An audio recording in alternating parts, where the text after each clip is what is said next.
this is a party, y'all. So feel free, like, use the chat. Like, please use the chat. Whatever comes to mind, like, drop that in there. Let us know what you're thinking. If y'all want to start off, let us know what are you listening to? Like, as far as hip hop goes, what do you listen to? Who are you? Actually, just type it in. Just type it in the comments. Y'all got drinks for this party? Liquor sponsors on the next one. Oh, all right. All right. So, what's up, y'all? Welcome to Taji's birthday video premiere. And yes, it's his birthday. Thank you guys for showing up. Thank y'all for being here.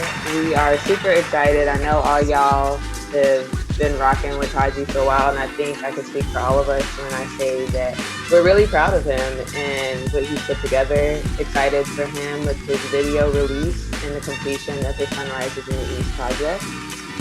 Before I go any further, I am Shantae. In case y'all don't know, we've got Keezy over here in the house. And we have the man of the hour, Taji. Today would not be complete without him, right over here. Mr. Birthday Bull, is it? Oh my God, stop it. Bull, Philly slang for anybody who don't know. That's what, Birthday Bull, birthday man. So I have mentioned a couple times, like, this is a celebration. This is a fun environment. So we want to interact with you guys. We want to hear what you guys have to say. We want you guys to use that chat and comment. We're going to be dropping some links in there, so keep an eye out for them, and we'll go over the links when we come across them as we get to it. But for tonight, what we're going to be doing, obviously, we are here to see the video, the Where the Sunrise video, which we'll be showing to y'all later on. But Taji is going to be taking the time to walk us through this entire process and putting his project together, completing this video. And we're also going to have hopefully some good dialogue about hip hop, the impact that hip hop has on this culture, what it means to us, and maybe ways in which we can reshape it moving forward. So I think now we're going to watch this commercial. And the commercial is just a summary of the journey of the Sunrises in the East project.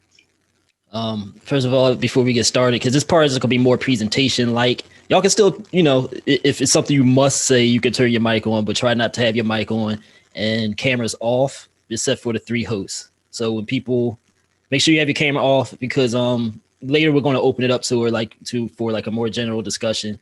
And everybody, I would like you to have all your cameras on at that point, so we can create more of like a party type atmosphere.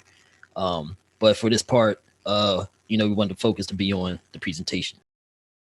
Where the Sunrise is a hip-hop song that draws upon a parallel between mankind's beginnings in the East, Africa, and the East Coast hip-hop scene in the U.S., in particular its roots in New York, hip-hop's mecca. With this project, we try and take it back to when she was pure and resurrected, to the days it was less about financial gain and more about the love, creativity, being original, skills, having substance, and rising above, to the days you was proud to spit your favorite verse, not worried about who'd hear it, to the days it was about random ciphers and just good competitive spirit, man. Yeah, that was hip-hop. And I'm hip-hop artist Taji Akib, the architect to the Sunrises in the East project. Hashtag Project Sunrises. It's a music video and blog initiative aimed at breathing life back into the game with music and visual art in collaboration with Senegalese art-based organization Porte Passage. Shooting part of the video in Senegal and part in New York, I embarked upon this endeavor in 2016 with a limited team and resources, documenting the process, the trials, and how they were conquered in a vlog series, determined to complete this very important project, the Sunrises in the East project.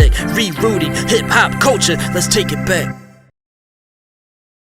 Let me introduce real quick Keezy. Keezy is actually co-host of my podcast, the Underground Railroad podcast, and Shantae is an affiliate. Sometimes she's on there, sometimes she's not. But the Underground Railroad is a part of my brand. There's a few different things I do. When you see my rabbit, my assistant in the background right there, that the rabbit is part of these stories I do called TTR series, To the Rescue series. That's part of my brand. Short stories. You got the podcast and this, the Sunrise and East Project. Y'all know I do music. But we want to run this kind of like the podcast.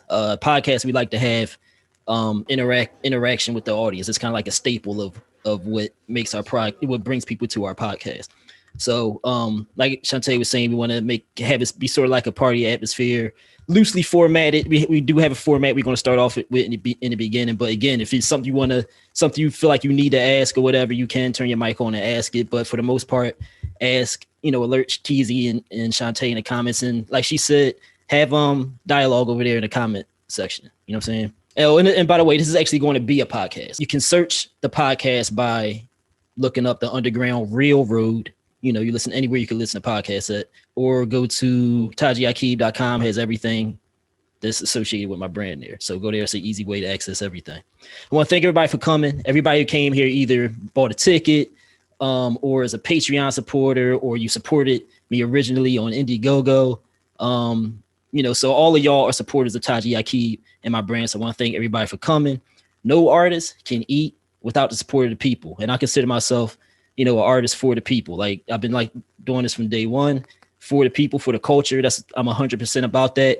A lot of artists make it big. They forget about the people who got them there. They don't respect the people who got them there. I'm all about building a culture with the people who I'm building with. And that's every fan who shares my work, who contributes $1 to, however many dollars, you know what I'm saying? Whatever effort you put into supporting Taji Akib, I consider you a part of my community.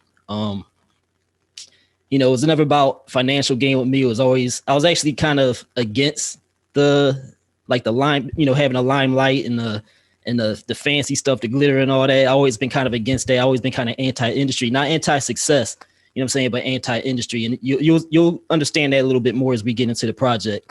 But when you go about being an artist that way, it's always going to be kind of an uphill battle, because the industry, it's kind of like you're waging war against the machine, and the machine is a very powerful entity out there that pretty much controls more than we realize they're controlling. And like I said, I don't want to get too much into that. We're going to talk about that later, and you'll see that illustrated, as I go through the vlogs and show the video and all that. But anyway, I consider my supporters to be a different animal, just like me, because if you here, that means you recognize the importance of indie artistry. That's about, trying to connect with, the authentic part of what the art form is.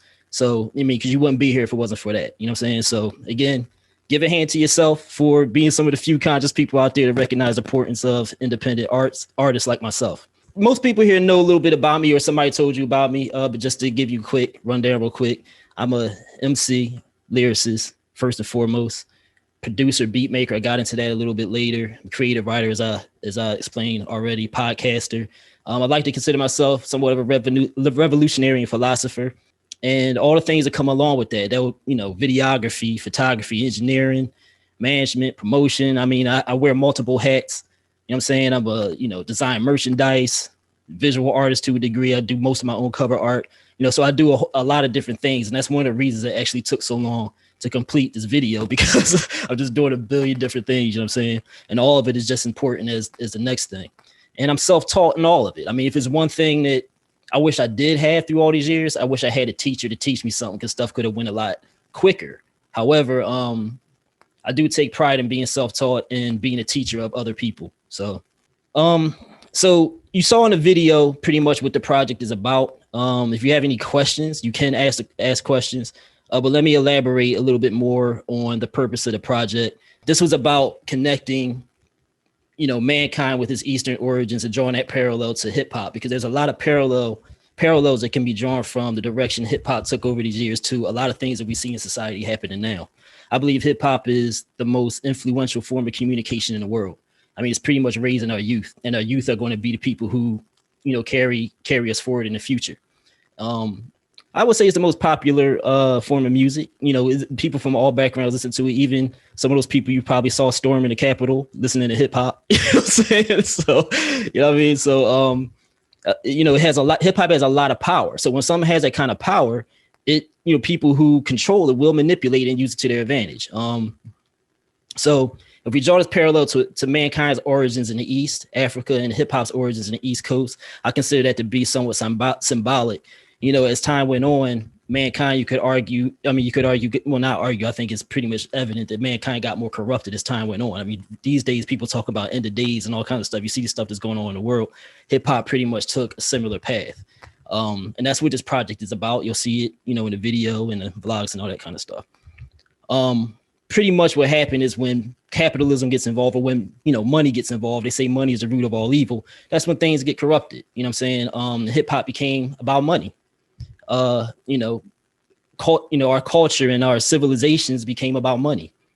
So that's pretty much where the root of it is. And this project is about trying to reconnect with the authenticity of the art form and our, I guess you could say, authenticity as human beings, and just trying to reconnect with that so that we can try to get things on the right path. Because if we don't reconnect with our soul and our spirit, our natural soul and our spirit as human beings, and the soul of the music, because soul is what makes music. You know what I'm saying? If we don't reconnect with that, then we lose any connection that we have to our humanity. You know what I'm saying?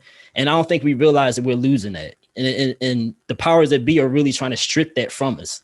You know what I'm saying? So that's pretty much what this project is about. I did it in collaboration with my sister, who's a visual artist. I actually started off as an artist, and she was kind of my mentor when I was a little kid and into my early teens. And she pretty much took a similar path as I had with her art. She's a purist. I'm a purist too, as far as hip hop. But she has land, and she has land still in Africa that she got granted by the Senegalese government, I believe. So I figured I'd shoot part of the video in Senegal, part in New York, two symbolic places, especially Senegal being the westernmost point in Africa, where they have a famous door of return on Gore Island. Door of return, for anybody who doesn't know, is the door where the slaves would go, the last door they exited during the transatlantic slave trade, and never came back. And our ancestors basically is Black Americans. So the idea was to shoot part of it there, and she would be my host, breaking me into the Senegalese lifestyle, and kind of make the process a little bit easier for me, and also feature some of her art, which is kind of connected to everything we're talking about. So we'll stop there. I mean, you'll get the gist of it as we go on. Like Shantae was saying, we don't just want to show the video. We want to build you up to the video. So, the vlogs. I didn't talk about the vlogs, right? All right. So here's the thing. So the video is basically the culmination of the project. That's what I did it for. That's what I raised the money to do. But as I began to plan this out, I was supposed to go over there with a team, right? But when it came down to actually going, everybody dropped out. So now I've raised this, $6,000+ on Indiegogo from people who, really wanted to see me complete this project. And I'm like, how am I going to get this done now? So, I'm the type of person where I just believe where there's a will, there's a way. So I decided I'm just going to do it, right? So I took all my equipment, I got on the train to go to DC. And while I was at the 30th Street station, the Philadelphia train station, I started thinking about, like, I'm not going to waste this situation where, I'm pretty much going to be over there shooting this video by myself. So I figured put my iPhone on my selfie stick and make this into a DIY type of project as well, and just shoot vlogs documenting the whole process, because I knew I was going to get it done. And I figured it would be like something people would want to see, as far as like how I just by myself go over to Africa and complete a whole video. So I said, I'm gonna document this, and I decided to do this vlog series that became a very integral part of the Sunrises in the East project. So it's not just about this video, it's about the vlogs as well. So make sure you go check out the vlogs. Like I said, like Shantae pointed out, those links on the side, any of those links you go to, well, not SoundCloud, but Patreon, Taji Akib in particular, that'll have access to the vlogs, and YouTube, that is where the vlogs are. So make sure you check those out. Those are going to be ongoing. I only completed 11 so far, 4 days. I was over there 14 days. So, those are going to be going on for a while, but to get this video done was a major accomplishment. So I'm going to show you little clips from the vlog to kind of break you into the kind of process that I went through to, trying to complete this project. And again, it's only the beginning stages of it, but, I'm just giving you these vlogs will give you an idea of the kind of stuff I was doing. My other sister, Sahara Ali, wound up coming a couple days after I got there, and she was a huge help. If it wasn't for her, I don't know what I would have came up with. But I'm sure I would have found a way, but obviously it made it a lot easier that she was there. But she's more learned as far as being in front of the camera, not behind the camera, because her training, her background is in acting. So, obviously she has some knowledge about how these things are set up, but she's never been a camera woman. So I had to give her a crash course on how to use the camera, and we just had to, navigate around this whole situation as best we could. You know, so she's basically directing, because that's what she came to do. She came to direct, and she's operating the camera at the same time. It's not the most ideal situation. There were a few times we had somebody else hold the camera, but again, there was a language barrier, or otherwise they were children and their attention span are distracted by various things going on. So, I mean, it was frustrating some days, and my patience was low, as you can see right here. All you doing is holding the camera. It's not that hard. Nobody was complaining. Why are you yapping? But just us two was a minimal staff. So hard. She actually came over there later. That's my other sister. So Masana is the one who's an artist. Masana, she actually accomplished artist. I should point that out too. She's the one who had to land in Africa. Sahara is my sister, and you know she's an actress, lives in New York. She came over a little bit later after my first few days there. So most of the vlog material you're gonna see here is my first few days. So she wasn't there yet. I didn't actually get much stuff done until she got there, because you know she was somebody who, you know, she's an actress. She's been in front of the camera a lot. So she knows a little bit about how the stuff should go. She's never been a camera woman though, so that was a little rough. But she knew how to direct me and get like energy out of me that I wasn't able to get. You know, I couldn't. My first few days there, I was like, you know, just trying to get used to the atmosphere, and you know, just kind of frustrated by the whole situation. So it wasn't until she got there that she was able to draw the energy out of me that I needed to get some footage that actually looked right.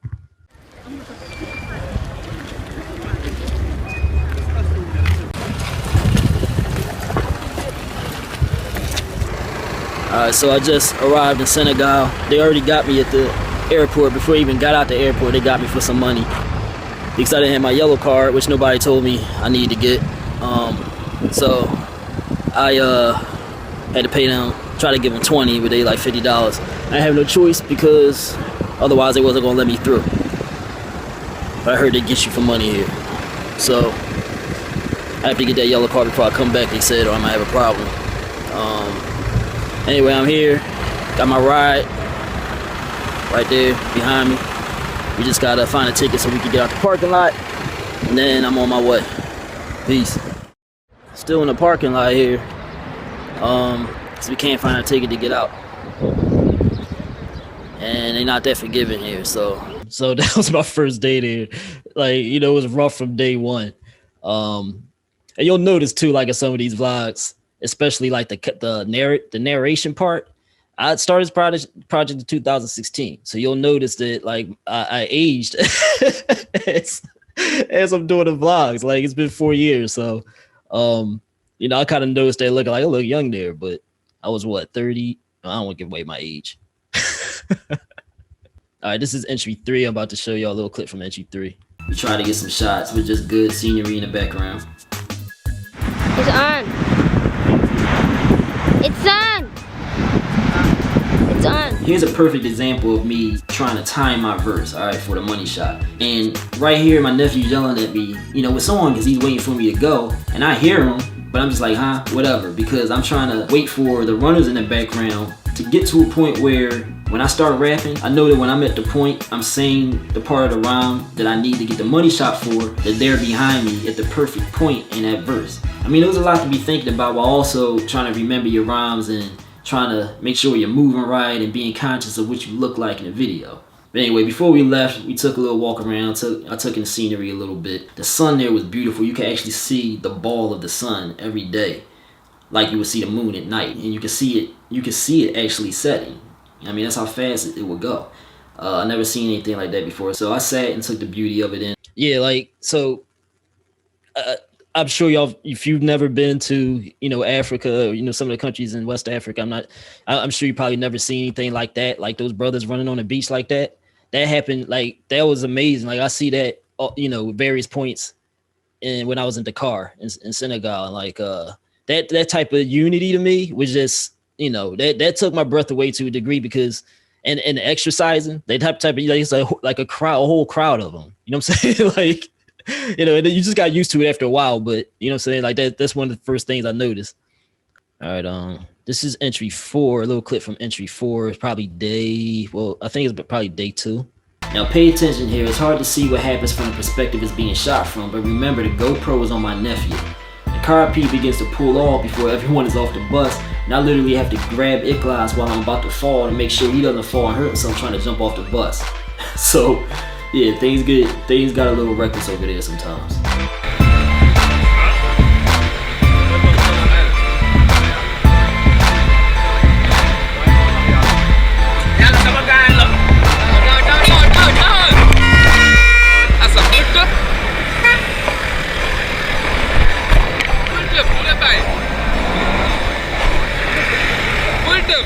All right, so Iklas was actually, that's my nephew. So Iklas was like part of my team, and the other brother that you saw there, he was like paid help. That was Sirde. He was very helpful, but he didn't speak English very well, and I don't speak French very well, so there was a language barrier. So Iklas was like a translator, and he also did a little bit of camera work. So that's what I was working over. I had to work with what I had, you know what I mean?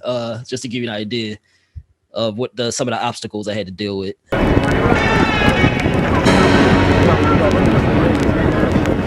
Let's reach Goree Island. You can see in the background. So we're gonna try to we got some shots on the boat, and we're gonna try to get some creative shots here. So we're walking around a little bit and see what we can capture.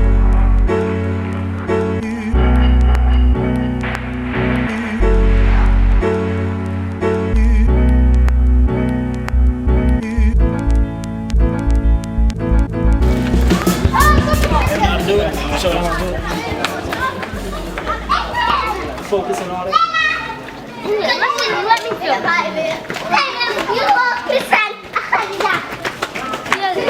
not feeling. I'm not feeling. I'm feeling. Here I'm trying to get a particular shot, and I'm trying to explain to Sirde, give him some directions and stuff.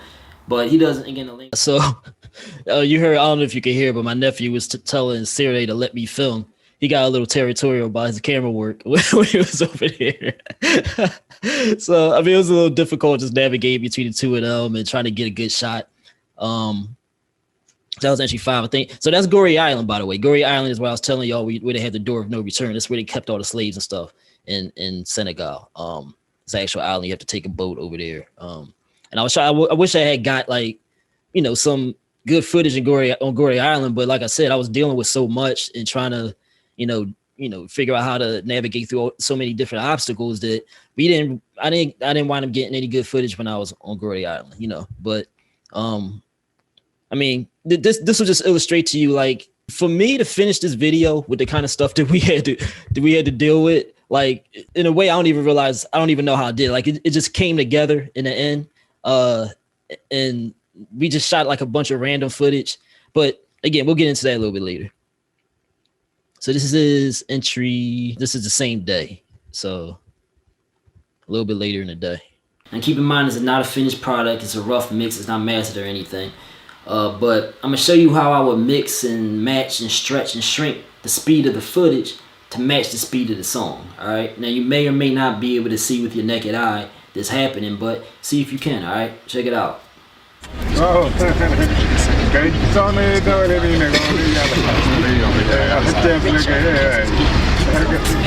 Took me to the south, and I fought till I was free, but they had my deed branded, so the streets where I landed gave me dough to exploit my freaks for their cameras, gave me jewels to flash as long as I keep dancing. Then I realized I first found my footing in the east on the Atlas, where I still had a lease on that black fist. So I went back and took my teeth out that sandwich and sunk them into a beat on the streets where the sun ravaged. Understand this, the culture can't take much more damage, so when you pray, face east for peace in the bandage with the sun. So what you saw, what I was trying to illustrate there is like, that's actually in the editing process.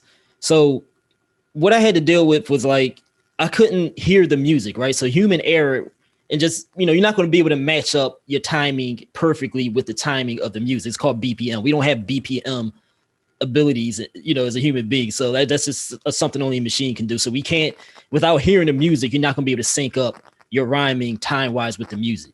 So what I had to do was just rap at a speed that I thought the music might be at, and then later in the editing process, have to literally chop up the video and stretch it and shrink it to match the speed of the music, if that makes sense. So with the video that you're going to see later, I had to do that with a lot of the footage because, like, we shot it in New York and we shot it in Senegal. A lot of times we didn't have the capability of blasting music and, me rapping is hearing the music in the background. It's the, environment just didn't, present opportunities where that could happen. Like right there, I'm in a cab, for example. And when I was in Africa, I just didn't have the equipment. Like I didn't prepare for it right. I didn't have the equipment to do that. This is my first time shooting a video, especially by myself. You know, when you have a staff, they know all that stuff. You know what I'm saying? They covering all the loose ends that you might not cover. So, just doing it by myself and kind of just winging it through the whole thing. The lack of preparedness, had to figure out how to do it. And a lot of the figuring out had to happen in the editing process.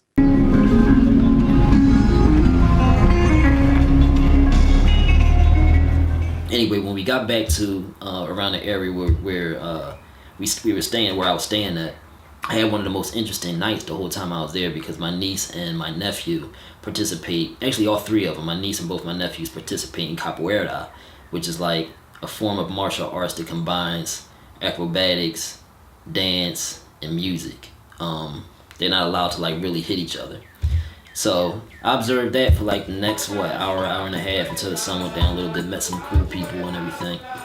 They had some other Africans come there from, I think, Gambia. I think they were from Gambia, and they were talking about the brotherhood of Africa, and that was cool to hear because sometimes I feel like there's too much division between the countries in Africa. From the brothers in different countries, they kind of separate themselves. So it was cool to see that exists too, that united brotherhood of all of Africa. And it actually reminds me of a point I wanted to make earlier about how, like, when I wound up having to go to Africa at the last minute by myself because everybody who was supposed to be going with me just, fell off. I was wondering where my team would come from. Well, my team wound up being, my nephew, my two nephews, my sisters, and the people of Africa, the people of Senegal. Like they became my team. And I wasn't expecting that. Like, the people were very helpful there. And there's this thing where like they refer to American black people as white just because it's the culture that they're talking about. And I heard that a lot before I went over there, and they maybe did, especially me being a light-skinned black dude, but they didn't treat me like that. They treated me like a brother, you know what I'm saying? And they took me in, and we're very helpful at various points of the project as far as like getting some things done. And the thing about that is like a couple other points I want to make about that before moving forward. I think that's something that's missing from the culture here of black people. You know what I'm saying? Like, I don't think we readily offer help to each other on that level. Like, I never experienced anything like that. You know what I'm saying? The closest experience I had to that was when I lived in North Carolina for a little bit, because the culture of hip hop down there at that time was a little bit different than it was in Philly. They were about building. So I made a lot of connections that I still have to this day when I was in North Carolina. But, Philly is more developed, Northeast Coast hip hop, culture a little bit more developed, and people weren't really into helping each other out in the same way. But the other point I want to make too is that black people in America, like when I was over there, a lot of brothers over there were talking about how they want black people here to come over there and invest in Africa, black Americans, right? But respectfully, like, don't go over there with your American shit and try to change stuff to an American lifestyle in Africa, right? So what happens is there's a lot of white people, Europeans and Asians over there buying land. And, I saw them in weird places and weird situations, just like, what? Like, where they come from? Why are they here? Why are they walking with this dude out down the street? Like, it's just a lot of weird stuff that I didn't expect to see. You know what I'm saying? Because white people building their own communities over there, Asians coming over there, buying up stuff. And at the time when I was in Africa, it was dirt cheap. Like, everything was cheap, land cheap, everything. I got a haircut for like 50 cents. You know what I'm saying? Like, everything was cheap. If you needed, helpers at your house, cheap, right? Now, I just talked to my sister the other day. She said everything is super expensive because the value of the property is going up because all these Europeans and Asians are going over. So it's like we're missing our opportunity because we're spending our money going to islands and all these luxurious places that get marketed to us, and we never step one foot on the land of the motherland. Like, it's not super expensive to go there, but I don't know what deters us from going. But this is just something I wanted to point out, because you could, anybody, if you go to any island, you could save money to go to Africa one time. You know what I'm saying? This is entry 7. The difficulties I had communicating with the camera person, which obviously is a problem. But then also on the back of my pants, I have some dust there or dirt or whatever, so probably wouldn't even be able to use this footage anyway. I did manage to get one chunk of decent footage of me spitting the verse, but again, I had dirt on my pants. Like I wiped them off, wiped it off with my hand, but somehow it's still there. I don't know. My head was somewhere else. I don't know, focusing on too many things probably. But anyway, I'm gonna blend the music in here a little bit so you can kind of see how it livens it up a little bit with the music laid under the lip syncing. Basically, is what I was doing there, so I could hear the music that was playing from the phone in my pocket. You remember that whole episode? Language took me to the west, had me speak like a savage. Gangsta artist painting something bleak on the canvas. Glorified that thug-ish, rubbers leaking on the canvas. Got rich off it, cats was getting geeked off this madness. Took me to the south, and I fought till I was free, but they had my... Yeah, so like stuff like that gets missed when you don't have a staff. I mean, Sirde, the brother who I told you who I was paying to help me, who spoke, doesn't speak English that well. So we had, communication issues. That's the only help I had right there. So like if you have just 2 or 3 more people that know what they're doing, usually when you're shooting a video, you got somebody checking everything. You got person making sure your collar is right, making sure each hair in your head is right. You know what I'm saying? Like, so that's something that would have never gotten missed if you had a staff. So a lot of this footage that we got, like I said, a lot of it was wasted, and it is what it is. You know what I mean? But that's the importance of having a team. But like I said, I was determined to get it done without a team. So that's what the vlog is about. Show you a little clip from n.w.a. We about to eat our lunch now, Senegalese style. One of the things we take for granted when we travel sometimes, I think a lot of people might take for granted, is the food situation. Are you gonna like the food? Are you gonna get enough food? Well, in my situation, I was worried about whether I get enough. But I ate pretty comfortably when I was over there, and I liked the food. Like the chetu jen, which was the main dish I had over there, which is, fish and rice. It was pretty good, man. My sister's a good cook, and then you'll see when I go to n.w.a or n.w.a, she had, maids and stuff there who made the food, which it wasn't as good, but it was good, man. I wasn't really hurting as far as like having my stomach full and missing American food. So that was a good thing. No, you meant like you can't eat while other people. Can you take off this much space? Yeah, can you take off the head of the No. fish? It's in my face. Explain how you eat. Hey, cut it out. Yeah, Go get a plate. Go get a plate to put the bones. Explain how you eat. Yeah, well, first of all, you can't take the head off until you go across the bowl. You can't eat in other people's faces. Start over. You can't eat until you eat in front of the other person. And you can't just eat like that in front of somebody. And you can only have this much space. And you cannot spin the bowl. But when people are done, you can cross over after that, right? Yeah. Like Everybody's if done, I can get from your side. That was my sister there, and you saw Idris. He was the first nephew that you saw there. He was one of my nephews who was helping me. Ikhlas, the one who's, the loud one. That's the one who's holding the camera. And but that just showing you a little bit about the culture there, and how they have more of a community feel to how they eat.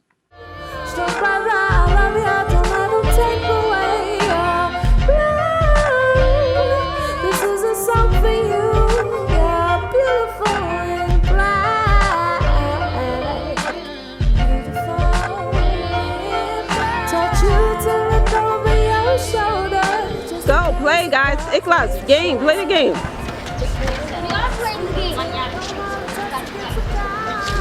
You're not doing anything. I need movement. Now, one thing you'll notice about Sahara is that she's not afraid to direct, regardless of whether she understands the language, whether she speaks the language, or whether people understand her. You'll see more evidence of this in later episodes. But here, I think we would have got a great shot to use, but like I said, my sister wasn't that good with the camera, so I was out of focus. But I'm still trying to figure out if there's a way maybe I can use this creatively. Yeah, so that's the kind of thing that we, if you're supposed to have a camera person and a director, not the director with the camera as well, especially if she's not, versed at using the camera. So, I had to pretty much, that was her first day there, I think. That was the first day she got there, and I'm teaching her how to use a camera, and it was, again, missed opportunity on some good shots because some of the obstacles we had to deal with. When we reached our destination, my sisters and the crew, I don't know where they were at. They were way behind somewhere. But we stopped, so they jumps out of the car. The driver jumps out of the car. They start unloading bags, throwing bags off the top of the car. I don't know what the hell is going on because I can't see anything. It's pitch black out there. Gibert emerges out of the darkness. Gibert is one of the workers who worked there, and I actually met him about 15 years previous in Ghana when I went to Ghana to write a feature story on the state of West African hip hop. See, I've been doing this for a long time. But anyway, he comes out, all three of them are yelling back and forth and wall off. Iglas joins in at some point. Now all four of them is yelling, it's all this commotion. Idris is confused, he's complaining. And I'm just trying to be a good trooper. Like, I'm more concerned about whether a hyena or something is going to jump out of bushes and attack and kill all of us. I mean, I'm gonna need some internet or something in here, but you know, We don't have time. you know. and who said, outside, you know what, outside is in pitch there. black. You can't see nothing. So In our house, that's time. so that's when I got to Bojen, and that was a culture shock. You know, Dakar is more city-like. It's like New York, but Bojen is like more traditional Africa. I literally could not see anything. It was a weird trip. Like, I saw kind of strange things driving out there. You know what I mean? And like I said, I couldn't see anything. So it was just like woods and this place that I was going into that didn't have lights. So, you know, like, damn, this is what I'm gonna be dealing with for the next, 10 days or so. So I didn't like it. I didn't like it the first couple of days there, but that's entry 10. I only got to entry 11 of the vlog. One of the things you'll see as I move forward through the days with these vlogs is how I warmed up to that's part of Africa. Like, by the time I got to, by the time it came around to me leaving, I didn't want to leave. Like, it was just a simple lifestyle, peaceful. You go outside at night, you see every star in the sky, quiet. You hear every, insect, you hear every animal in the distance. You know what I'm saying? Like, it was just a peaceful lifestyle. I wasn't ready to go back to America, but you'll see that development that I go through is from hating it when I got there to not wanting to leave. So there's a final clip I'm gonna show y'all. The sand is burning up because it's, like I said, it's hot as hell out here. Hopefully the water is nice. So let's see what it's talking about out here.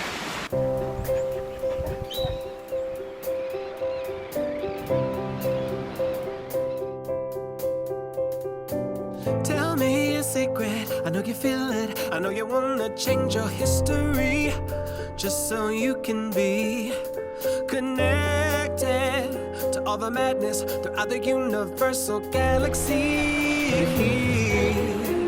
Hey, take just a minute so you can listen Then to all the ghosts of The clown was doing some kind of dumb stuff. It was not funny. Anyway. First of all, It's what not are you talking about right now?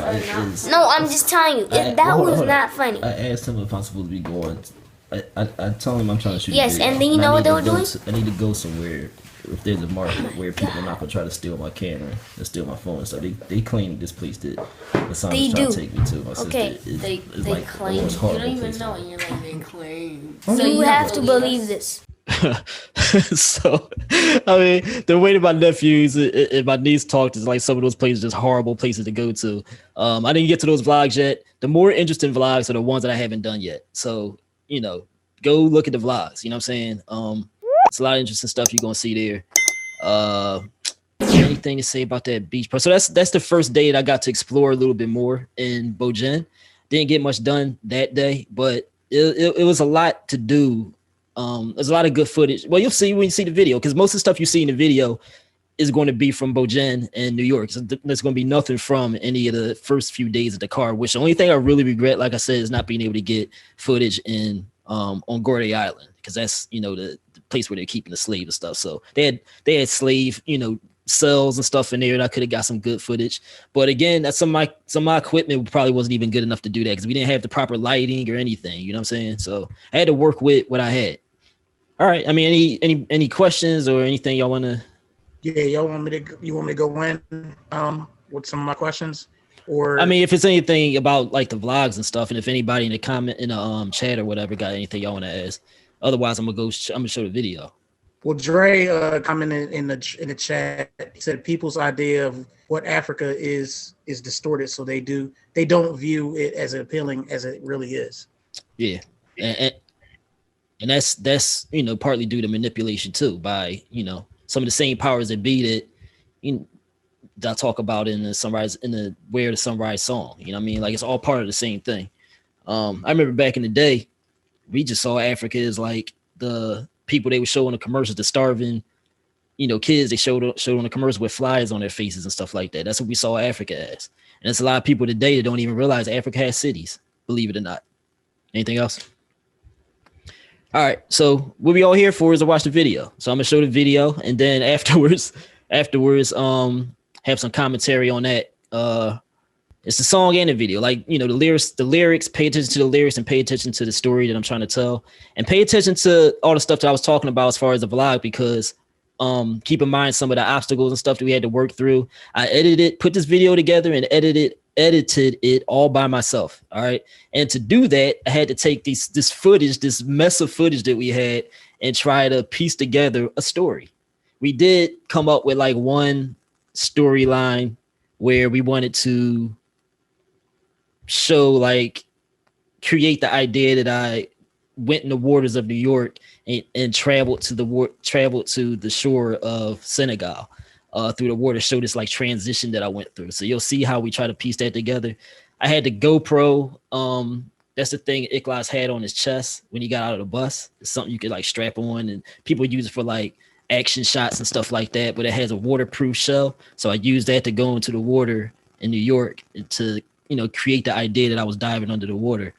That's the only use I got out of the GoPro. I mean, I paid a lot of money for it. That's the only use I got out of it, but I might be able to use it for some other stuff. The New York part starts off in New York. We actually did that in reverse. So in some of the vlog footage you saw, I had like a bigger beard. So I wanted to show, like, I came up with this idea after I came back from Africa. Like, how can we make this New York part interesting? I actually fell on my bike around that time, so I had like wraps and stuff on my arms. So I was like, I'm gonna just use this to my advantage and create the idea. I'm just like disheveled and messed up, and I'm grimy and grungy. Got this beard, and my hair's growing out. And when I travel to Africa, you see I'll come out of water clean. My hair is shaven. I don't have anything on my elbow, but really that was shot earlier. So I kind of try to create a storyline based on the footage I had already shot. You know what I mean? All right, so let me show the video.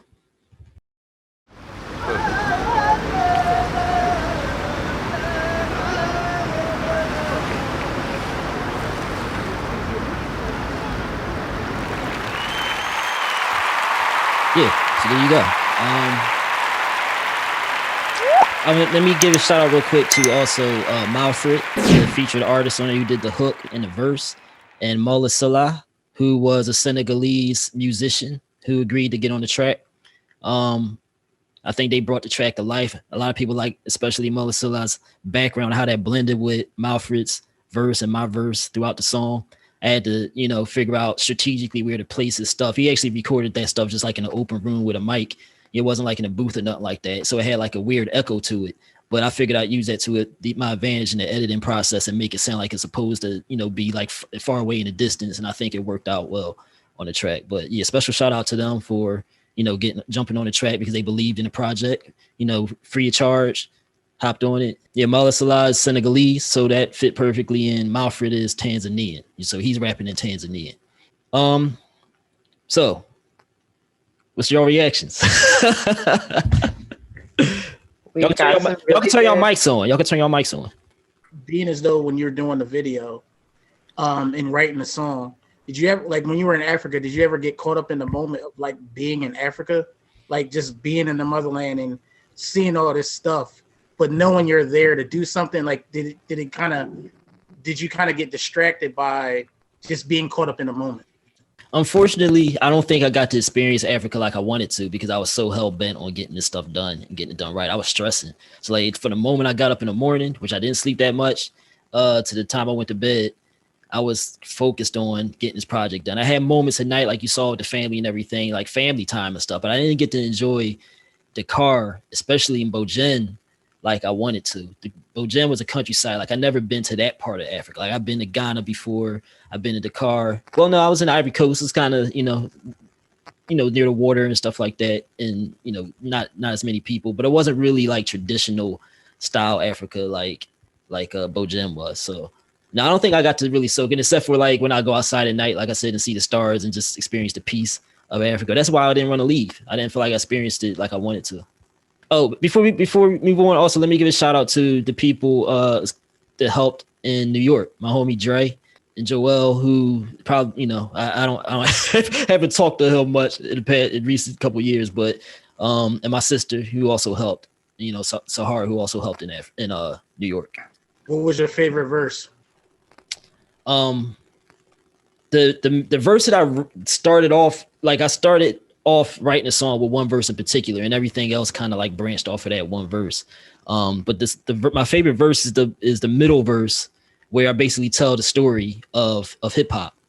I'm a seed of the planet, a breed that was planted in the east before the greed made us bleed in the sands, and the creed was still candid. So basically, this is telling you how, like, telling the story how everything was pure, right? And the creed was still candid, and I rose like a beast with a feast in his vantage, something I'm about to ravage. Till they came and poisoned us, put bleach in my sandwich, slick with their white lies, speaking that cheap language. So that's telling the story of the European coming over, whatever. Took me to the West, had me. When I say me, it's like, the black man of humanity. Took me to the West, had me. I don't even remember my verse no more. Had me. Hold on, let me look it up. I wrote this song like 10 years ago, so. Taj, you know what? I know I could tell that was your favorite verse because the inflection in your voice, you could just tell that the energy, you gave a lot more energy into that. We gave him energy throughout the whole song, but that middle verse is the one that kind of like brought you into that was like really bringing everybody into the song, was that second verse. So right, yeah. The other ones were kind of like filler verses to fill it in, but they were more educational verses. This one tells the story, right? Like the story. So I say, till they came and poisoned, they put bleach in my sandwich, slick with their white lies, speaking that cheap language, took me to the West, had me speak like a savage, gangster artist painting something bleak on the canvas. So this tells the story of how hip hop went from what it started off as, so now gangster rap enters the scene, right? Glorified that thug shit, brothers leaking on the canvas, got rich off it, cats was getting geeked off this madness. Took me to the South, and I fought till I was freed, but they had my deed branded, so the streets where I landed. So it's this parallel, like it's, hip hop went South now, right? That's when, Cash Money and like the stripper music and all that kind of stuff became a part of the game. And it's also telling the story of how like mankind or the black man migrated to the Western region of the world. And then, South, where you had the racism and all that kind of stuff. You know what I mean? Thug shit got rich off it. Cats was getting geeked off. Took me to the South, and I fought till I was free. But they had my deed branded, so the streets where I landed. Gave me bread to exploit my freaks for their cameras, stripper music. Gave me jewels to flash as long as I keep dancing. That's when the money became a part. Everybody flashing their money and all that, right? Then I realized I first found my footing in the East on the Atlas, where I still had a lease on that black fist. So this is trying to bring things back, right? This is my effort to bring things back. So I went back and took my teeth out that sandwich that I talked about in the beginning, the sandwich that they gave us that poisoned us. And I sunk them into a beat on the streets where the sun ravished. Understand this, the culture can't take much more damage. So when you pray, face east for peace and a bandage. The other thing too that I wanted to do with this song and that verse in particular is kind of harken back to the spirited competitiveness that hip hop used to be. Like when there was like battle rhyming, there was this like this competitiveness between the East and the West Coast when hip hop first migrated west, right? But it was like all about lyricism and it was all about skills. Then it became gangster rap entered the scene. Then it became about life trying to imitate art. So then you had Tupac dying, Biggie dying, and people shooting each other, all kinds of crazy stuff. These artists, like Tupac wasn't no gangster. He didn't start off as a gangster, but now he's trying to be one, and hip hop became too real. And, that story, like, that's something people need to understand. Like, we listen to hip hop now, we say, oh, the beats is dope. We listen to it and we dance to it. And, we don't pay attention to the kind of poison that we put in our body. This is a serious thing. Like, the powers that be did not take our music to start it off. I point out in the video, the last poets, like they were poets, but I consider them kind of like them in late 70s, kind of like what hip hop originally was, right? And then in the early 80s, you had like groups Run DMC and like all kinds of stuff came out in the early 80s. Then you had this like revolutionary music, Public Enemy, X-Clan. Everybody was proud of their blackness and their African ancestry. Like you had groups artists were wearing African medallions. Like that was popular, wearing African medallions. Tribe Called Quest, Native Tongue Click. You know what I'm saying? Brand New being like, oh, there was an artist called, Intelligent Hoodlum. Being smart was cool. That's what was cool, right? So you had this powerful music. So the people who control it with all the money, they're not us. They white people, right? So they took our art form and they brought out gangster rap. Now I listen to gangster rap. I listen to it. A lot of us listen to it and stuff, but for Black culture as a whole, inner city Black culture, who is vulnerable to this, they're going to try to mimic that lifestyle. They're not going to, a lot of us are coming from single parent households or exposed to the street life and all kinds of stuff. So they're going to try to mimic that lifestyle. We're vulnerable to it. They know that. So now they put this in our community, and the record labels make money off the jail system. The jails get full of Black people, right? And they're all profiting off of this. After that, they bring out money rap, I call it. Cash Money Click comes out. Diddy era kind of helped that transition too a little bit. Everybody flashing their money and their fancy stuff that most of us can't afford. So what do we do now? We go out and spend all our money and give it to the person who oppressed us, right? Because they own all the stuff. We spend all our money on stuff that is not important to our well-being and our culture, right? And giving it to the people who put us in this position to begin with. And I kind of end my story there as far as like that verse, but hip hop went to another stage because like I said, I wrote that verse like 7-8 years ago. Hip hop developed into another stage, which I consider to be the death blow. Now we got mumble rap and trap, right? Mumble rap, they literally taking the artistry out of it. The lyricism is what hip hop started off as. I talked about the Last Poets. They literally stripped the lyricism out of hip hop. The soul of what hip hop is, they've taken out of it. I don't even call it hip hop no more. I call it hip hop. You know what I'm saying? And then trap music, I don't even need to talk about that. It's trap. You know what a trap house is? Trap music, they talk about we disrespect our women, talk about drugs. Depression is an epidemic now for children. So it's literally destroying our community. And while we walk around think, oh, it's, the beats is dope, blah, blah, blah, blah, blah, which is not really. They told us it's dope. That's all they give us. That's all we know. So that's all people who listen to hip hop now know. They don't know about the more artistic form of hip hop. So they say it's dope because it's all they know. So they're creating the demand. It's not any better than it was before because human nature did not change. Like we used to dance to educational hip hop back in the day. We used to dance to fun hip hop back in the day. You know what I'm saying? It was fun. If you think of how we had fun back in the day, Keezy, house parties and stuff like that, we have more fun than kids now. They just smoking their brains out. They depressed and all kinds of stuff. So is it really dope? Or are you just believing it's dope because that's what they tell you? You know what I'm saying? It's really destroying us. Anything you put in your body is going to come out negatively in some way or another, whether it's food or information. And that's what they're doing to us. You know what I'm saying? And it's done on purpose. And we need to wake up to that. I'm not going to say you shouldn't have any goofy hip hop. You shouldn't have any ratchet hip hop. Balance is necessary. But what they're doing now is flooding the market with all negative hip hop.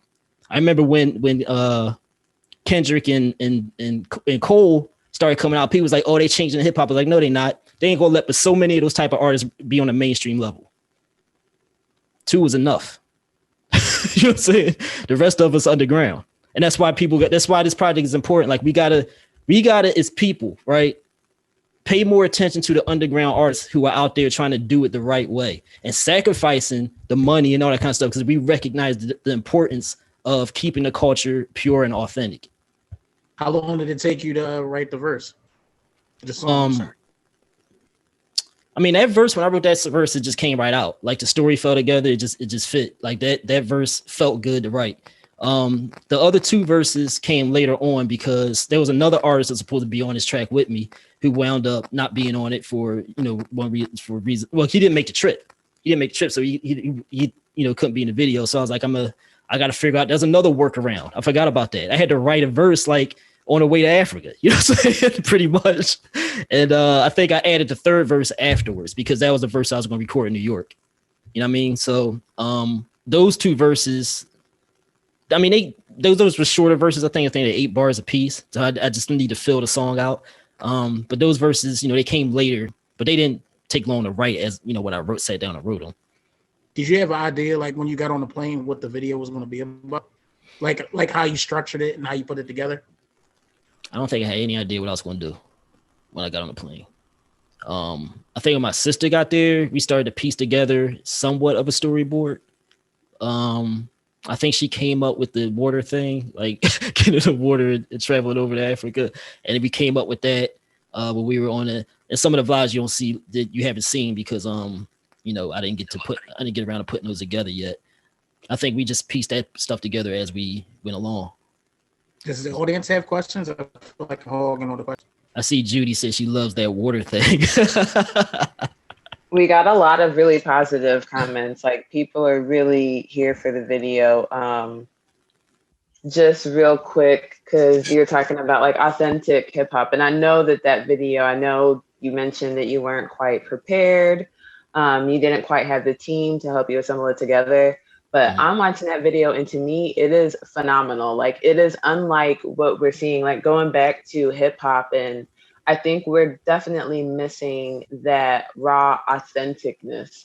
Not just in the lyrics, but also the videos that go along with the story. Every aspect of that video, I feel like flowed with the words and it flowed with the message that you were telling. And it's like, I'm in awe. So I hope you feel as proud of yourself with that video as we feel of you. I think Judy, I think I saw someone mention that they had a couple questions.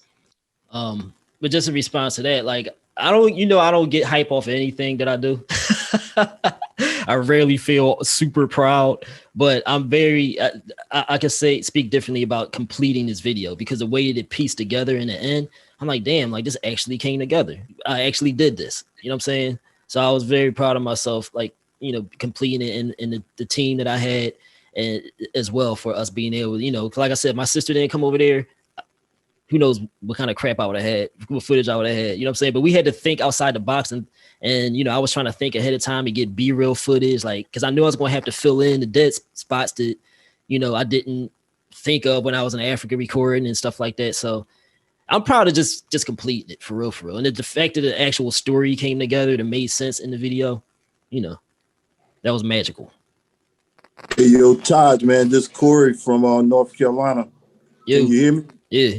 Man, you should be proud, man. From day one since I met you, you always been authentic. You always had creative ideas. You still do everything yourself. And it was amazing the fact that you lost everybody and you still went over to Africa and you put together a diamond out of everything you did, man. And I just want to salute you, man, because where I gave up on hip hop, you still going. And we met one another. I know it's 20 years ago. Mm-hmm. 20 years ago, and you still going strong. So I just want to say I salute you. Mm-hmm. And keep doing it, man. Keep doing it, because you might inspire me to start writing again. Man, you about to make me emotional, man. Nah, man, this is for real, man. For real, I remember when, you calling out the blue and we're like, who the hell is this? You found one of our CDs out there in the street, man. And, we don't talk all the time. And but there's a connection along with us. And if you ever in North Carolina, you know how to find me, man. And I'll do anything for you, brother. No doubt. So much peace and love, man. Thanks, man. Yeah, that's one of my homies I met when I spoke about North Carolina earlier, and I said the kind of connection I made with the people down there was stronger than some of the connections I had up here in years with people in the music industry. So that was him. That was one of them. And I'm gonna get the party started by taking a shot at this Don Julio. By the way, y'all can show y'all. Are we at the point where we want to let them show their video? So if y'all want to show, put your camera. I gotta change the settings, man. On it, I'm on my iPhone. I refuse to get on the computer because I work from home all day, and I'm tired of it. You know what I mean? Yeah.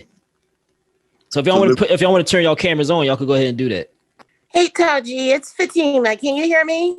Yep. What's up, Fatima? Hi, everybody. Congratulations. That was awesome. Like she said earlier, I'm in awe. I'm proud of you. I am enlightened. I'm refreshed by it. There's no words. Like, I didn't know what to expect, but I knew it was going to be something great, because little bits and pieces from your vlogs and hearing you talk about it. Right. And it's even beyond that. Like, I can't see you doing it any better. It's oh my gosh. I must be really underestimating myself because you do. And that's, I think a part of that is that's the beauty of it. words have power in the way that you put them together and the way you delivered it. And like she said, in the context of the video and you tell the story, is everything is pristine. It's like it's linear and it's so powerful and impactful. I I know that it's going to go somewhere, but I hope that it has a far reach because the message is really deep and it's a message that a lot of people need to hear. Yeah, that's why I made it. Like I made the song free. I have the SoundCloud link somewhere in the comments area, but I made the song free because I feel like the importance of the message get out. That's more important than me making money off of it. I mean, even though I'm not. Obviously, I need the money, but I'm more, like I said in the beginning, I'm more concerned about the culture and more about the people than I am about anything else. So, that's why that's why I wanted to make this particular song free. Yeah, thank you. You're welcome. And thank you. I just want to intercept that I'm so happy that you brought that up, Fatima. I'm so happy that you said that to him because I hope Taji doesn't mind me sharing this. He was stressing at one point about getting the video edited and having like a flawless video editor. And I feel like you mentioned, like the video couldn't have come out any more perfect. I feel like if you had a team, if you had $1 million, I feel like every image that was in there was just, again, added to it. It really brought the value out of the song. So I feel like it's perfect as is. Yeah. I mean, I was trying to get it edited and, get some bells and whistles on it and stuff like that. And I couldn't find an editor that did it to my satisfaction. So, it actually was a conversation I had with you, Shantae, when you was like, you pretty much said this kind of works for like what the song is about and the feel you're trying to have, the throwback feel and all that kind of works like it is.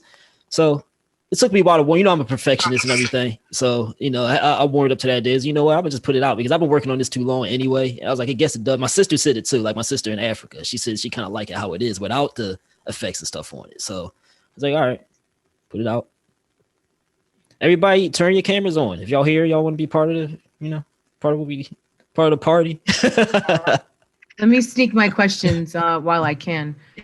Did you copyright the lyrics? Yeah, I did. So I copyrighted the song. Good.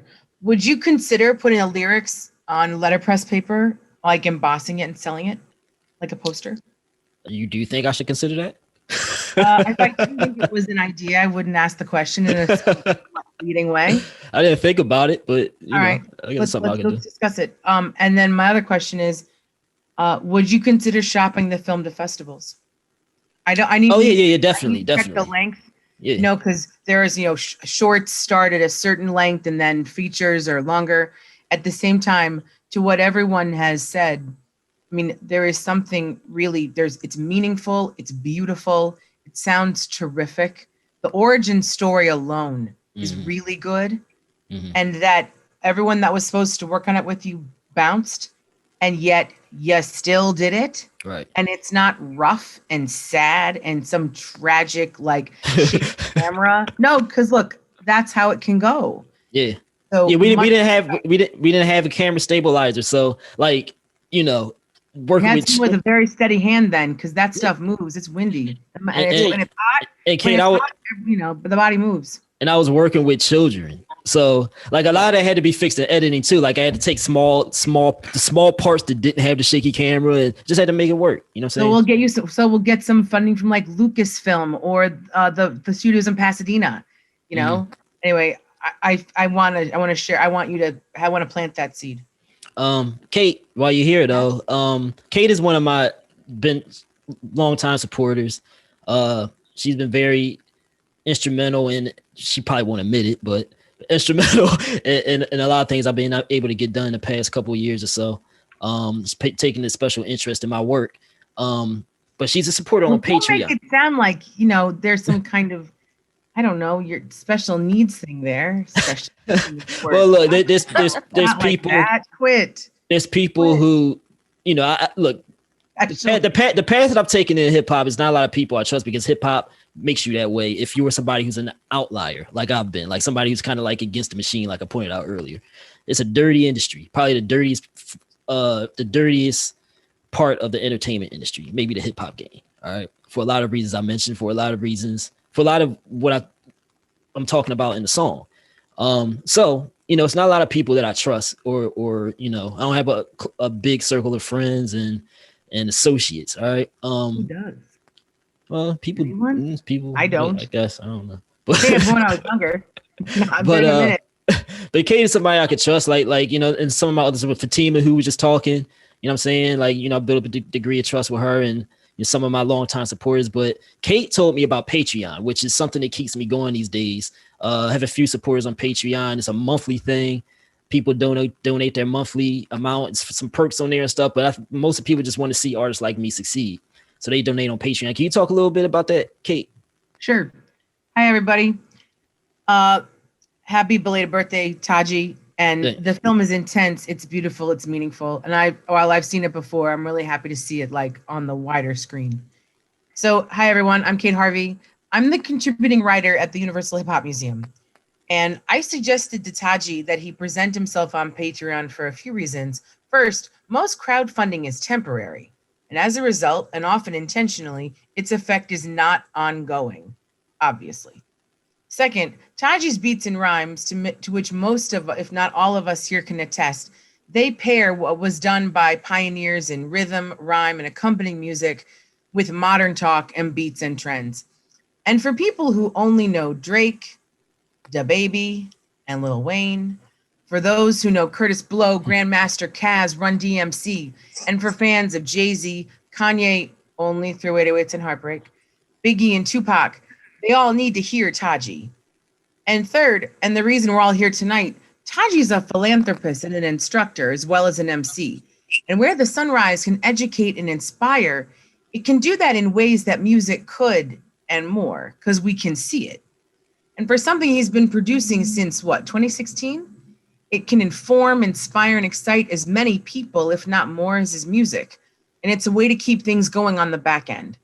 So accessible funds on the regular to support Taji and what he does, along with other people on the come up, whatever arts they're in, if they're looking to be teachers, chefs, authors, small business runners. I mean, what he does is what, Patreon provides so that can sustain. So I don't have a glass on my desk, but I'm raising one to Taji, Where the Sunrise, and everyone who supports all things Wolf.